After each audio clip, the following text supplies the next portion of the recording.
आइए आज ऊष्मागति के द्वितीय नियम के बारे में जानते हैं।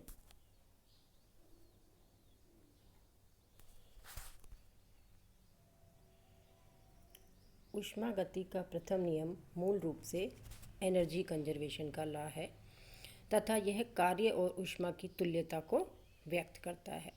इस नियम के अनुसार नियत कार्य से ऊष्मा की एक नियत मात्रा या नियत ऊष्मा से कार्य की नियत मात्रा प्राप्त होती है, परंतु इस नियम से यह अभिव्यक्त नहीं होता कि ऊष्मा को सदैव पूर्णतः कार्य में परिवर्तित किया जा सकता है या नहीं।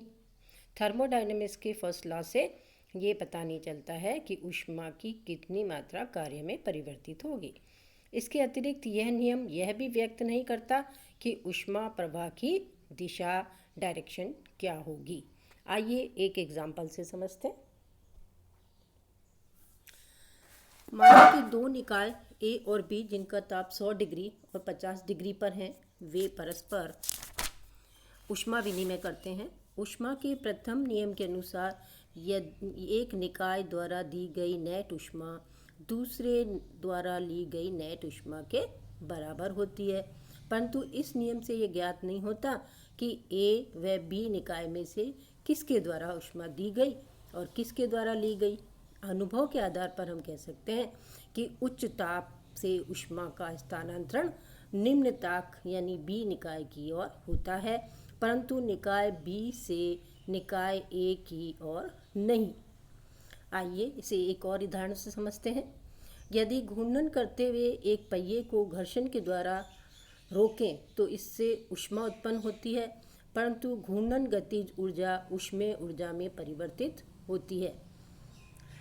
परंतु यह कभी नहीं पाया गया कि पहिया स्वयं परिवेश से ऊष्मा लेकर घूर्णन कर दे और ग्रहण ऊष्मा को घूर्णन गति ऊष्मा में रूपांतरित कर दे।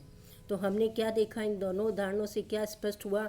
इनमें ऊष्मा गति के प्रथम नियम का उल्लंघन नहीं होता, परंतु प्रकृति में ऐसे प्रक्रम नहीं पाए जाते हैं जिससे स्वतः ऊष्मा का प्रवाह की दिशा का निर्धारण हो सके। अतः एक ऐसा अन्य नियम भी होना चाहिए जो प्रोसेस की डायरेक्शन का निर्धारण कर सके। ऊष्मा गति के प्रथम नियम की उपरोक्त कमी का ऊष्मा गतिकी के द्वितीय नियम से निस्सारण होता है।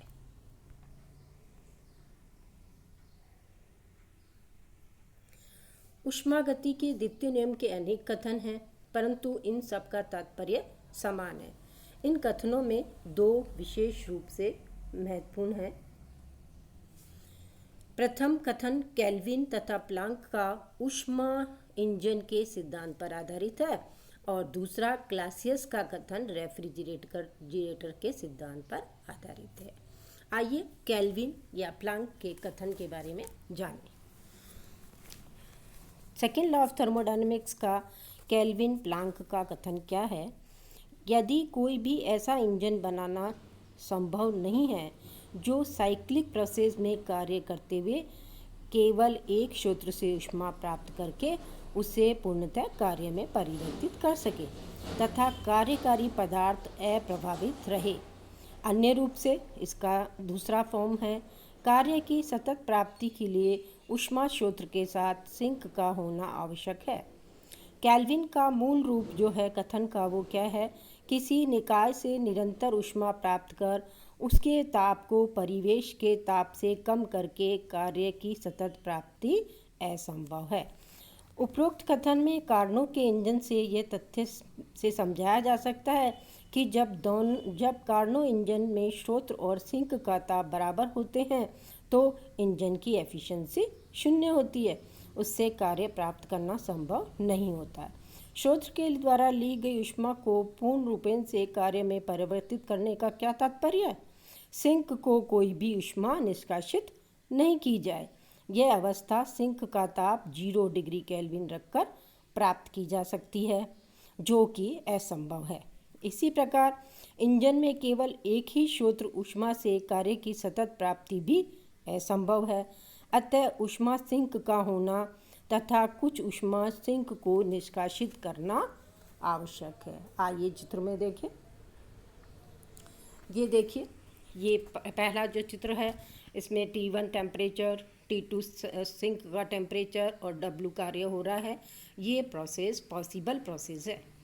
सेकंड जो चित्र है हमारे पास, ये असंभव प्रक्रिया है कि टेम्परेचर T1 सोर्स से Q1 ऊष्मा हीट एब्जॉर्ब की जाए और वो सारी के सारी कार्य में परिवर्तित हो जाए, सिंक को कुछ भी हीट ना दी जाए।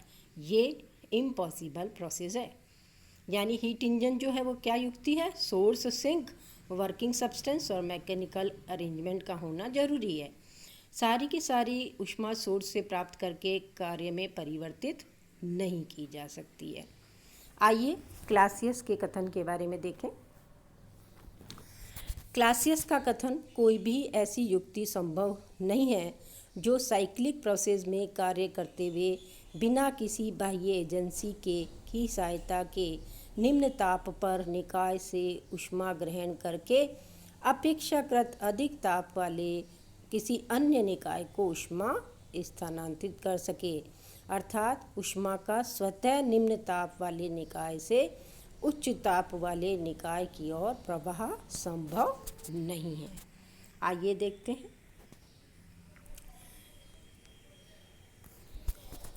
उपरोक्त कथन रेफ्रिजरेटर के सिद्धांत पर आधारित है। इसमें कार्यकारी द्रव्य ठंडे निकाय से ऊष्मा लेता है और गर्म निकाय को ऊष्मा निष्कासित करता है। ऐसा करने के लिए कार्यकारी पदार्थ पर बाह्य समर्थक कर्मक द्वारा कुछ कार्य करना आवश्यक होता है। धन्यवाद।